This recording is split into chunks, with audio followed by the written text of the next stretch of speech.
Bonjour les amis, je vous ai amené avec moi aujourd'hui sur un de nos sites où nous sommes en train de forer présentement. Je vais partager avec toi une histoire, c'est mon histoire.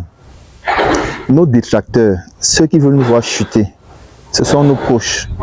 Et quand il dit proche, très proche, ça peut être ton frère, ça peut être quelqu'un pour qui tu as énormément de considération, ça peut être même ton pasteur. Ça peut être même ton prêtre. Donc il faut faire très attention. L'histoire que je vais te partager aujourd'hui va te permettre de comprendre que tout le monde n'est pas fier de ta prospérité, de ta progression. Parfois, lorsque tu es en train de grandir, tu essayes de t'attacher aux gens avec qui tu te dis tu as des attentes crochues, avec qui tu penses avoir des affinités et qu'ensemble vous allez bâtir des grandes choses. Mais pourtant, au fond, c'est lui qui risque de te pousser dans un creux. Je suis sur un site ici et je voudrais te montrer. Tu vas voir après le lien que cela a avec l'histoire. Je voudrais te montrer la machine qu'on est en train d'utiliser présentement. C'est une foreuse démontable qui utilise le système de lançage à l'eau. Donc, tu vas venir voir où on est en train de forer parce qu'il y a certaines personnes qui m'ont dit souvent vous faites vos vidéos, on ne voit jamais où l'eau est en train de couler. Mais c'est parce que je ne peux pas être sur le site chaque fois. Et lorsque vous savez déjà comment est-ce que le procédé se déroule, à quoi bon revenir avec encore les mêmes vidéos où vous allez voir comment la machine travaille et tout ça. En tous les cas, je vous amène avec moi. Donc,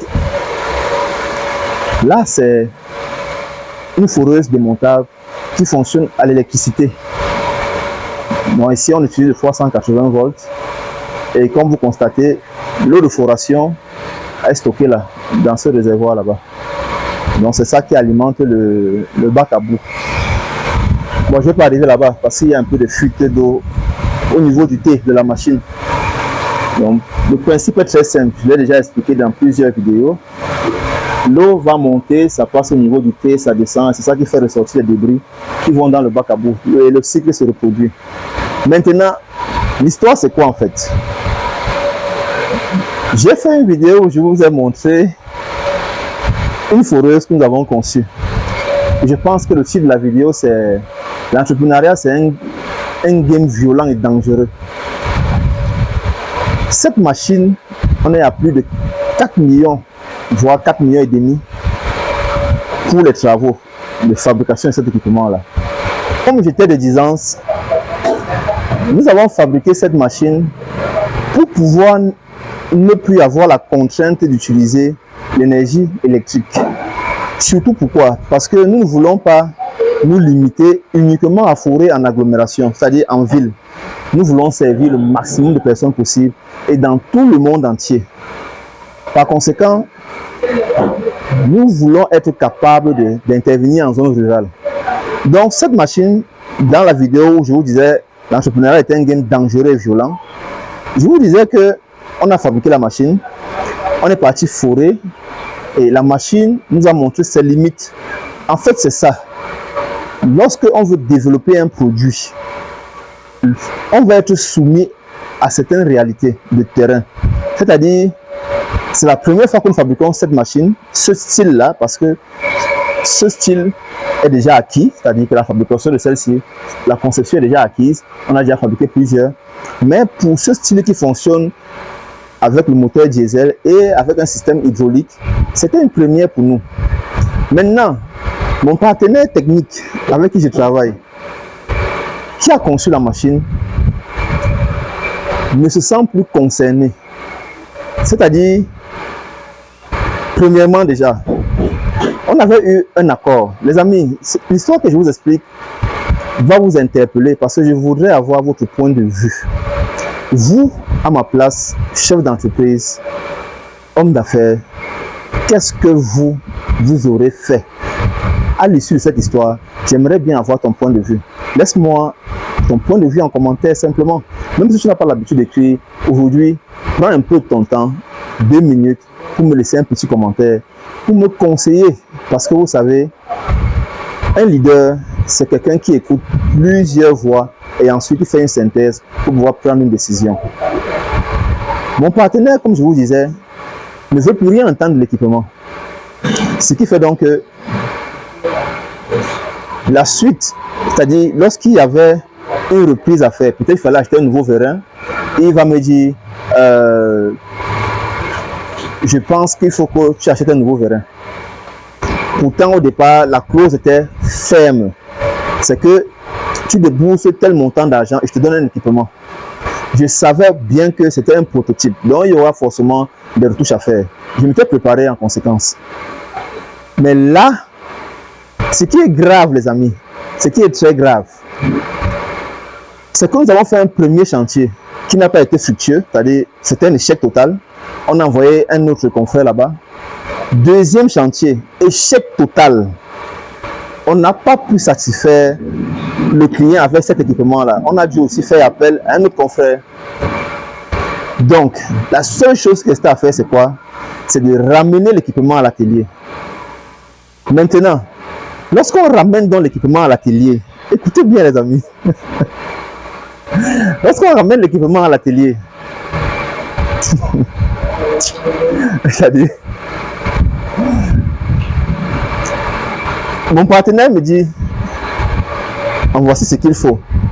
La dépense va, les charges en fait, pour pouvoir rectifier ça, on va améliorer plutôt, on va changer, mettre un moteur hydraulique, et ici on va changer la pompe hydraulique. Mais il faut 500 000 francs. Il dit, ok, je suis d'accord dans le principe. Mais présentement, je ne suis pas prêt à investir encore 500 000 sur cet équipement. Ce que je veux qu'on fasse, c'est que tu vas simplifier les choses. Ici, on va mettre le moteur hydraulique. Ici, on va changer la pompe hydraulique. Et ensuite, on va corriger ce qu'il y a à corriger. Le temps pour moi de voir même déjà si ça a amélioré quelque chose avant d'augmenter encore l'argent. J'ai bien dit, c'est mon partenaire. Ça veut dire que je ne suis pas dans un élan de vouloir lui dire non, le montant d'argent qu'on avait arrêté, je t'ai tout versé et je ne suis pas satisfait. Donc, je ne veux rien comprendre. Non, je ne suis pas dans cette option-là. Je suis dans l'option selon laquelle nous avons dit à Mondo Vision que nous allons proposer des équipements qui vont permettre que le coût du forage soit accessible. Et par conséquent, nous sommes en train de développer le produit. Et je vais assumer les retours pour que le produit soit bonifié afin d'être fiable. Voilà mon optique, voilà ma vision. Donc, je lui dis, je te reviens demain avec une avance pour que tu t'appliques d'abord sur la partie hydraulique. Donc, je reviens et je lui verse 200 000. Et s'il vous plaît, j'ai des urgences, on a des urgences. Ceux qui sont nos clients savent combien parfois on renvoie leurs travaux. Simplement parce qu'il y a tellement d'urgence. Nous sommes sollicités, c'est vrai, nous sommes les meilleurs. Mais nous devons respecter les délais. Ça, c'est une contrainte. Je dis donc à mon partenaire, on a une contrainte de temps. Tiens les 200 000 et changeons ce qu'on a à changer. Vous savez ce qui s'est passé? Mon partenaire a pris les 200 000. Il a empoché. Et il a dit, ah, j'ai géré vos situations là-bas comme vous pouvez. C'est-à-dire, il a perçu l'argent jeudi. Et je lui dis, il y a urgence. Vendredi, il n'a pas touché. Il m'avait même dit, qu'il ne peut pas travailler. J'ai dit, ok, il n'y a pas de souci. Samedi, il n'a rien fait. Lundi, je reviens le voir. Et je lui dis, gars, c'est comment? Il y a le feu dans la maison. Qu'est-ce que tu fais? Il me dit, oh Constant, bon, je me mets sur ça aujourd'hui. Mardi, je reviens. Rien n'a bougé. Il n'est même pas là à l'atelier. Mercredi, je reviens. Rien n'a changé. Et je dis à ses aux collaborateurs qui sont à l'atelier, dites-le lui, puisque apparemment il avait regardé son téléphone, il ne parvenait plus à l'avoir. Dites-le lui que je vais passer, les gars vont passer le lendemain pour récupérer la machine. On va se chercher ailleurs, puisqu'on a un impératif de temps. Et on est venu prendre la machine et on est allé ailleurs. Et vous savez quoi? Il n'a jamais daigné à chercher à savoir qu'est-ce qui se passe. Il ne m'a jamais appelé pour savoir qu'est-ce qui se passe. Mais toi, à ma place, Voilà mon histoire en fait. Toi à ma place, quelle est ta réaction? Vous voyez que vos détracteurs sont juste à côté de vous. Là, je vous parle d'un partenaire d'affaires avec qui je décroche les travaux. J'ai eu à faire les travaux pour Dangote, pour ceux qui connaissent Dangote, pour des grandes entreprises comme la Société de raffinage de pétrole du Cameroun, la Sonara. Mais là, je n'arrive pas à croire mes yeux en fait. Qu'est-ce que toi tu fais à ma place? Qu'est-ce que tu fais? Voilà ce que je voulais partager avec toi aujourd'hui. Je suis sur le terrain aujourd'hui. Et laisse-moi en commentaire, s'il te plaît, comment est-ce que toi tu aurais agi à ma place? Pour te dire, jusqu'à présent, il ne m'a pas eu. Je n'ai pas essayé de l'avoir. Ça fait aujourd'hui une semaine et quelques jours. Et je cherche la solution ailleurs. Malgré tout ce que les gens me racontent, pour me conseiller de réagir, j'attends aussi ta proposition pour pouvoir prendre une décision. Voilà. C'était Constantin Saha. Si tu as aimé la vidéo, si elle t'inspire, abonne-toi, mets-moi un like et partage la vidéo. Je te reviens avec une nouvelle pépite, toujours aussi croustillante et inspirante. Ciao, ciao.